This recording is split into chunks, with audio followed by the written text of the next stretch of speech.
Pow!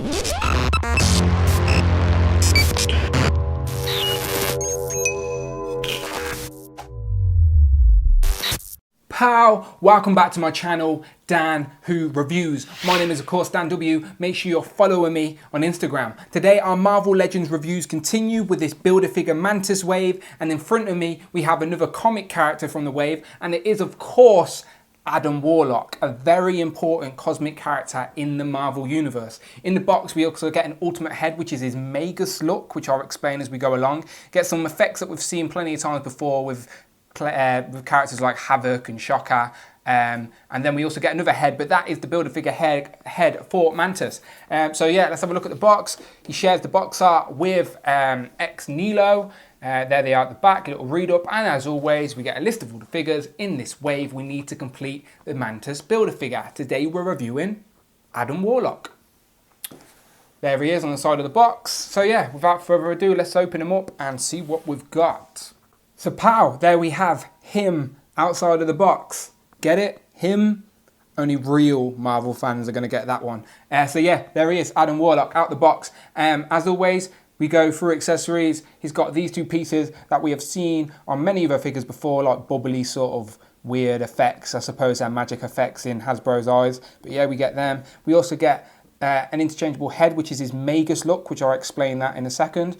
And then we also get the Build-A-Figure head for Mantis. So now we actually have all 6 pieces to build Mantis. So stay tuned, make sure you subscribe to the channel, as I will be reviewing Mantis last, after I've done Death's Head 2. But yeah, there'll be a playlist. As always, subscribe, that review is to come. Move that out of the way and let's talk about Adam Warlock. So, very simple figure. He's on like a Bucky Cap body, so everyone's seen that mould many times before. Very simple paint job, but effective, black and red. He's got this like weird skirt front piece, nothing under it if anyone's interested, you perverts. Got like a sort of WWE style bout. And yeah, looking very gold. Was created on Earth as the perfect human, even though he looks like a Simpson. But yeah, looking very good with his little goatee there as well. Simple but effective. I like it. As I said, these effects, very simple. They just slide on. You can probably take the hand off and plop them on, but they're never that perfect. But you can get him. You can get creative with them and use stands or whatever you want to do. They look all right in pictures, to be fair. No interchangeable hand, so he's stuck doing the John Cena "you can't see me" face pose constantly. You can't see me. Which is fine, and then he also comes with a fist because he always wants to punch someone. Where am I going with this? Sorry people, I've clearly had too much caffeine today. But yeah, let's see, comes with the interchangeable head, so I'll zoom in and swap the heads and sort of tell you who this guy is. So here's Adam Warlock and here's head. He's got no eye pupils and whatnot, it's just all whited out owls, which is fine, and he's got some detail in the hair which I quite like. But yeah, very simple. But that is the standard Adam Warlock head. Let's take that off. And then we pop on this Magus. Is it Magus?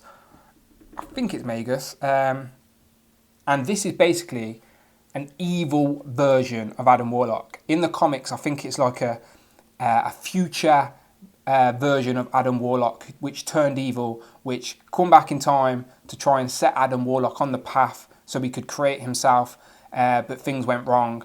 But I think eventually Adam Warlock got split into 2 people anyway, as in his good and bad side. So this is basically Adam's evil persona embodied as a person, and he looks like this. Very menacing. I do like the facial expression. He's sort of got the red and with a bit of orange tinted eyes, which I quite like. He's got the evil Joker smile, raised eyebrows, and then the sort of bluish, there's definitely a blue sort of dry wash or whatever in the hair. Either way, it looks good. It looks good. So this is basically, you could buy 2 of these figures and have evil Adam Warlock go up against normal Adam Warlock. So I'm sure there's plenty of opportunities for photos and whatnot with that.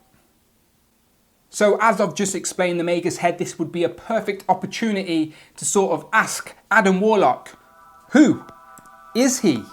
So this is the part of the video where we ask the question, who is he? And I try and give you a little bit of information on the character that this figure is inspired by. So, Adam Warlock, who is he? Or should I say him, as that's what he was first referred as when he made his debut in Marvel Comics way back in September/October of 1967 in Fantastic Four number 66 and 67. He wasn't referred to as Adam Warlock until Marvel Premiere number 1 in April of 1972. His origin goes all the way back to Earth, where a group of scientists calling themselves the Enclave wanted to create the perfect human, and that's where they created him. He later rebelled against his creators, and after a conflict with Thor, went off into space. While in space, he encounters a high evolutionary who give him the name Warlock, and then on his first mission for them, he gets called Adam Warlock. The majority of Adam's powers come from the Soul Gem, and he turns out to be one of the strongest cosmic characters in the Marvel Universe and has played an important part throughout the Marvel storyline, including a big part in the original Infinity Gauntlet. So there you go, I hope that helped. Again, I do not claim to be an expert, but it is nice to have a little bit of information on the characters that these figures are inspired by. So here is Adam Warlock compared to a couple of other body molds that I just picked up real quickly. Obviously, Ex Nihilo we've already reviewed in this wave so far. And then here we have the unmasked Dan W version of the Cosmic Spider-Man. Don't you think that looks like a little bit like me? Just a tiny bit? Never mind. So yeah, all three different body molds. This is Adam Warlock is on the very standard Bucky Cap mold that many people, so many figures, the most used body mold, let's be honest. So you're going to have one of them in your collection. So if you want to know about articulation, just pick up any of your Bucky Cap molds figures. This is on the new updated mold, and then this is on the old school big beefy Hyperion mold. I could be wrong about that again, but no one's let me know.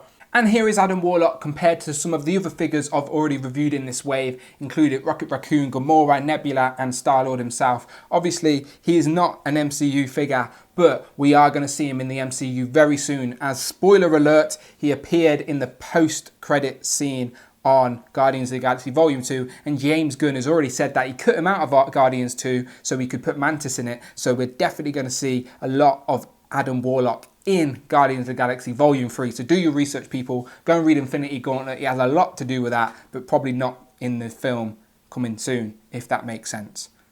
So final thoughts, yeah, a very solid Adam Warlock figure to have in your collection. I don't think it's the first time we've seen an Adam Warlock in Marvel Legends form, but a nice updated version nevertheless. And it's definitely not going to be the last time we see him in Marvel Legends form. As I've mentioned, he will probably be in the movies coming up soon. So yeah, get to know about this character. So yeah, the perfect human, as he is called, Adam Warlock. So hope you like the review / gibberish that I chat during this, and also make sure you subscribe to the channel, as I am reviewing every other figure in this wave. Obviously going to finish on Mantis, so there's a playlist as always. Go and find that, press subscribe, tell a friend, leave a comment, and I will see you on the next one.